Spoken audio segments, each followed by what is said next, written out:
What's up, everybody? I had a 15.9% profit for the week on my $10,000 FTMO account. As some of you know, I trade using the max loss amount, which is $1,000 on this account. So my risk per trade is $10. I'm going to show you a couple of the trades that I took and even a couple that I didn't take but should have. Overall, it was a really good week as far as movement. The dollar index was on the move pretty much every day, which helps a lot of the Forex pairs, since a lot of the best pairs are involving the US dollar. I try to focus mostly on the major pairs, but I also do trade the Euro GBP pretty often, the AUD NZD every once in a while, and on days where the dollar index isn't moving, I've noticed the yen pairs tend to perform much better. The yen pairs tend to trend heavily in one direction, so they're really good for getting 3 reward or more trades. I've discovered 7 patterns in my 3 years of trading that have very high rates of success. I tend to trade mostly trend continuation patterns as they have the highest win rates out of the 7. These are trends that have already started, and I look for a solid pattern to enter in. So a pullback to the 8 or 21 EMA, a 50% retrace, or a consolidation in the middle of a trend. I take almost all of my trades from the 5-minute chart. It's best to wait for multiple confirmations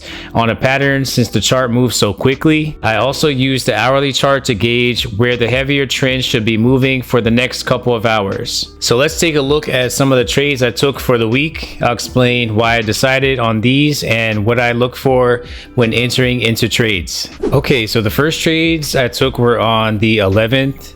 The 10th, Monday, was actually Columbus Day, and I don't trade major holidays where the banks are closed because I noticed that there's not as much movement on those days and the patterns aren't as clean. It's just not as many people trading, so I have chosen to just take those days off completely. But here we have the US dollar Swiss franc pair, and you can see on the hourly chart down here, this was a really solid move up, and we're not quite ready for it to come down until we got a big move down, and you got a double top here, and then you immediately got an engulfing bar in the other direction, and you actually even got, I guess, like a mini triple top here. Pretty much this area is where you can expect the trend, this heavy trend on the hourly, to start coming down. But this was actually before the session started. So the session started on this bar right here, and I say all the time, I try to avoid the open because it usually just has a lot of really chaotic movement, and you'll usually end up getting swung out of your trade. Not every time. This is actually a time where you would not have gotten swung out of your trade. So had you entered in like right here with 7 pips stop loss, you could have actually gotten 2 reward from that. But I just try to stay on the safe side. So the trade that I did take was down here, and this is a perfect EMA trend continuation, 4 pip stop loss and 8 pip take profit right down in there. And you see it went through in less than 10 minutes. It was like an 8-minute trade. EMA trend continuations are definitely my favorite trades to take. They happen all the time, and they usually go through pretty quickly. So that was my first really good trade of the week right there. Nice and easy. And the next big trade that I took was also on the 11th, and this was on the GBP USD. You can see down here on the hourly chart, got a pretty solid move down, multiple red bars in a row, which means you're usually going to start getting some correction in the other direction, or it might even start a complete trend in the other direction. That's what happened here. You see, this was a really big move down on the hourly chart. I actually think the pound is at like a record low against the dollar, if I'm not mistaken. And this move was mainly based around the dollar. I made the decision to take the trade mainly because down here, if you see on the hourly chart on the dollar index, we got a very solid move up. And this is when you want to start looking for some type of reversal, and that's exactly what happened. So the start of the session was here. So down on the 5-minute chart of the dollar index, the start of the session was on pretty much this giant red bar here. And we've already got a double top with big giant rejection tails, and you get a big engulfing bar on top of it. So going back to the GBP USD, that's pretty much this area right here. And you got a pretty much perfect retrace trend continuation. You're looking for a 40 to 60% retrace, and on top of it you actually got a big engulfing bar. But knowing me, I got in on the first bar because that's usually what I do. So 11 pips stop loss and 22 pip take profit would have been right there. So that was a very quick trade. I think that's 20 minutes, maybe 15 minutes. And if you did go for a 3 reward, actually I think I did go for 3 reward here. Yeah, I did go for 3 reward. So that took a little bit longer, maybe an hour altogether. Oh yeah, 55 minutes altogether. So still a really fast trade, especially for a 3 reward. And it was very easy. You had the dollar index in your favor, and also all the other major pairs were going in the same direction. So very quick, easy trade there. And the next big move was on the NZD USD. And this trade actually took strictly off of the 5-minute chart. You can see the session started right on this bar here.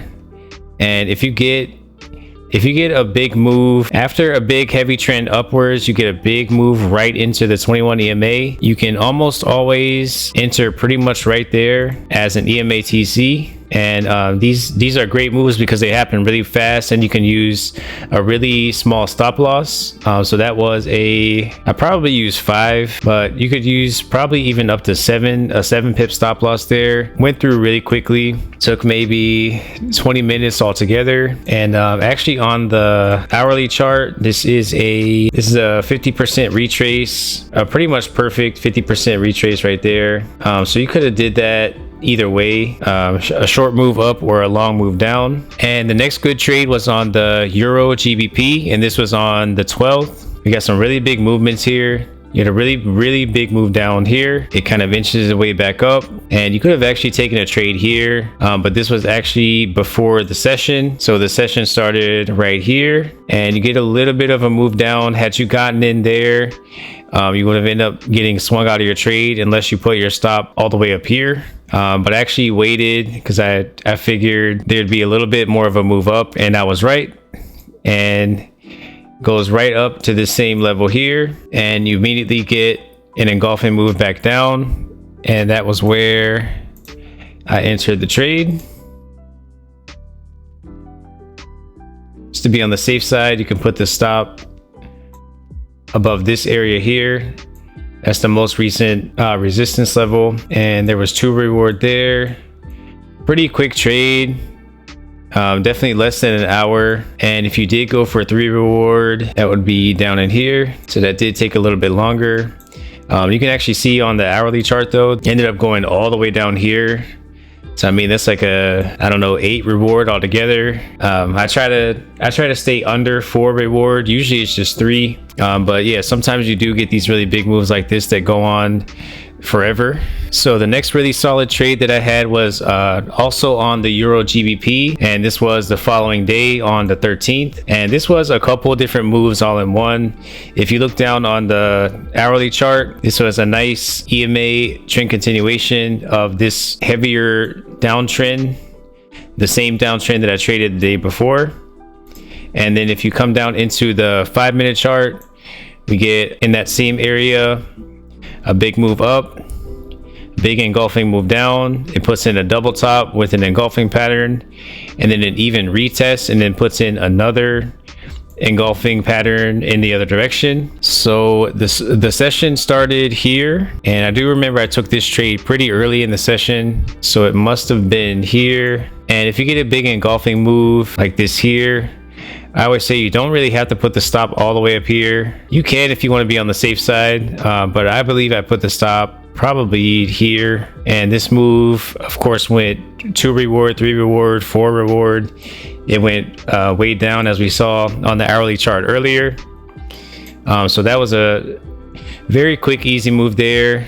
And there were multiple different entry points also. And you see down on the hourly chart, you could have even taken this trade on the hourly chart. It's rare that I take moves on the hourly chart just because I just like the 5-minute chart better.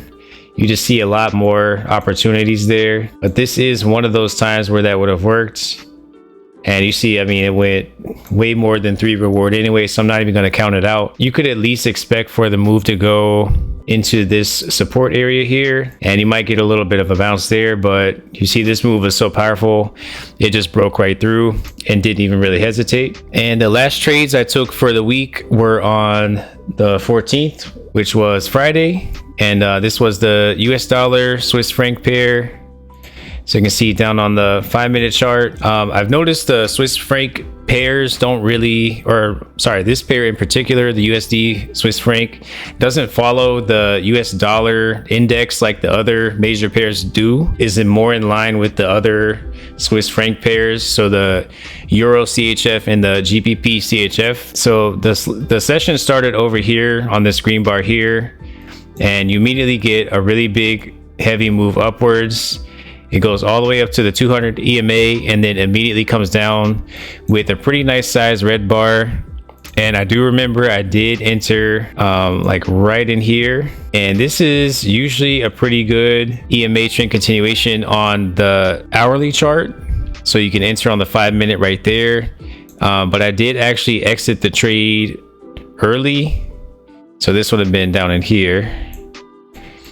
I did exit the trade early. I just didn't like the way that it was moving, and good thing I did, because it did end up failing.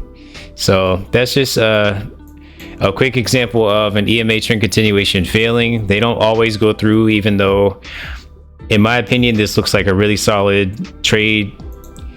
Usually that will go through, but this was just an example of it failing. So the trades have really high win rates, probably I'd say between 60 and 80% rate of success, but they do fail on occasion. And I wanted to show you some of the trades that I didn't take, I was thinking about getting into, and actually just let them go by. And this is an example of that here on the AUD NZD. And you see down on the hourly chart, have a super heavy trend down, and down here on the 5-minute. One thing about the cross pairs, which is a little bit different from the major pairs, the major pairs have a really small spread, and the cross pairs, since they usually have like a 4 pip spread, is usually best to wait for 2 confirmations. So instead of entering here for the EMA trend continuation, like I said, I usually wait for 2. So you got your first move down here, and then right here is where you would actually enter into the trade. And like I said, the spread is really high on these, so you have to give your stop loss and your take profits a little bit more wiggle room, or you'll end up getting stopped out of your trade early. But yeah, this ended up going way more than 3 reward. I noticed this pair in particular likes to trend really heavy in one direction for a really long time.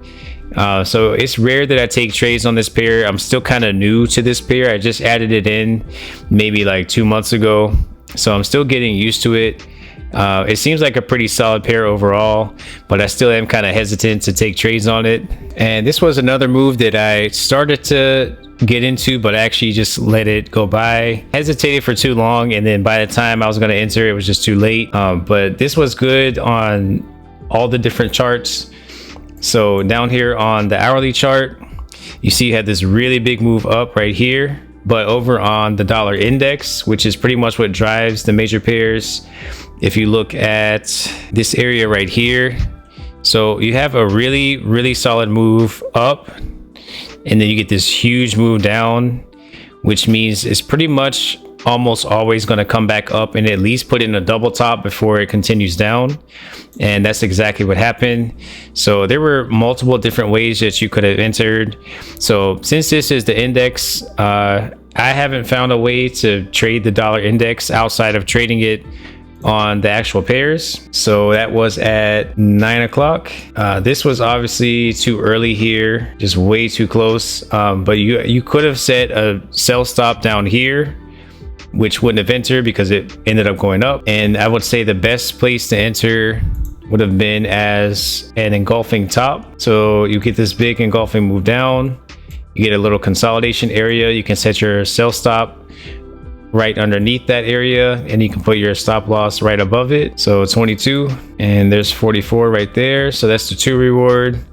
Went through very quickly. And 66 for 3 reward. Let's make this a little bigger. And this was one of those rare occasions where you could actually go for 4 reward if you wanted to try to get a compound trade or anything like that. 88, you can see it just continued down. It probably went like 8 reward altogether. That was probably the best move that I saw for the entire week, and I'm really mad at myself for not getting into it, but I'm glad that I was at least right, because I did see it as soon as it was forming. Yeah, it's okay, it happens. And another trade that I did not take but probably should have was on the AUD NZD once again, and this was on the 13th, a couple days later from the other one. And you can see down here on the hourly chart, this was that big giant move down that we saw on the 11th, still coming down.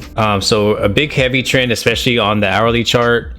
You're gonna look for at least a double bottom before it will reverse into the other direction. So down here on the 5-minute chart, once you see these big engulfing moves down, there's actually another one over here.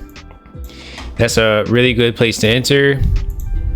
So you could have entered that one like that, and 2 reward was right in there, and obviously it went down to 3 reward also. So it's okay. You don't have to enter every single good trade that you see, but at least make a note of it in your head. Okay, this did actually end up going through, so you know for next time when you see the same pattern to actually enter and make some money from it. And the last good trade that I saw but did not take was on the 14th, which was Friday. This was a very heavy move. That was actually the reason that I didn't enter the trade, because this trend has been going on since October 4th. So I was just a little bit scared to get in, because how much longer is this going to keep on going? But it did keep on going up. It was even good enough to enter on the hourly chart. But if you were going to enter on the 5-minute, the start of the session was actually right here on this giant green bar. Giant bars are always a great place to enter, and you can set your stop right underneath with no issue. In this case, I mean, you could have even put it way down here. Either one of those would have worked, and it went 2 reward, 3 reward, I don't know, 10 reward. It went a really long way. I'm not really sure how long this trend is going to continue, but yeah, that was another really good trade that I saw. So those were the trades. Again, I'm very happy with my performance for the week. I didn't have a single day with a loss, and I also had a 59% win rate, which is a little less than my usual 70 to 80% win rate, but still not bad. I did make a couple of mistakes. I actually exited a trade early, which would have been a really big win had I let it go through. This seems to happen to me a lot lately. Basically, it means I'm making the right calls and I need to just trust my judgment. I see every week as a learning experience. The mistakes I made this week, I try to correct for the next week. This is the best way to improve, and eventually I would like to get to a point where every week is a knockout, 75, 80% win rate, multiple compound trade wins, just a killer week. Compared to when I started, I am in a completely different league already, so I know I'll get to that extreme professional level very soon. One thing I wanted to mention, FTMO is no longer allowing US customers to use CTrader, which is a huge letdown for me. I was having issues with MT4 since I use a Mac. My terminal disappeared from the program and I haven't been able to get it back to normal. So that was why I switched to CTrader in the first place, and now I unfortunately won't be able to use it anymore. I've been trying to come up with solutions for this. I tried out using TradingView for order entries and the program just isn't up to par. So I'll just have to use the web version of MT4 in the meantime, which is really not the best, but it will have to do for now. I'm open to any suggestions anyone might have to fix this little problem. But anyways, that's all for today. I hope you guys enjoyed the content. Be sure to press the like button if you did, and subscribe for more Forex trading and investing content. Remember to always trade responsibly, and I'll see you guys later.